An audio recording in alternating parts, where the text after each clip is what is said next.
আগের দিন কাজে যাওয়ার সময় হঠাৎই আমি থমকে গেছিলাম, কারণ আমি লক্ষ্য করলাম পাতাল ফেটে বেরিয়ে আসছে কুইন্টাল কুইন্টাল জল। এবং সেই জলের ধারা অনুসরণ করে আমি পৌঁছে গেছিলাম এমন একটি গুহায়, যে গুহা ছিল জলশূন্য। এবং সেই গুহা ছিল গুটগুটে অন্ধকার। সেই গুটগুটে অন্ধকার গুহা যেন শেষই হচ্ছে না।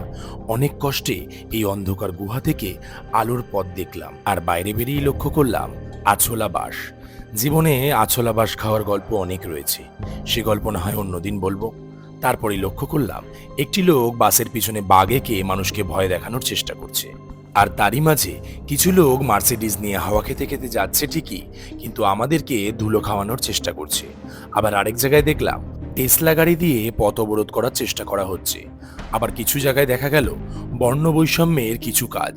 আর হঠাৎই দেখলাম একটি লোক কাঁধে পুরো পৃথিবী নিয়ে বলছে, সারি দুনিয়া কা বোঝ হাম উঠায়েঙ্গে। এই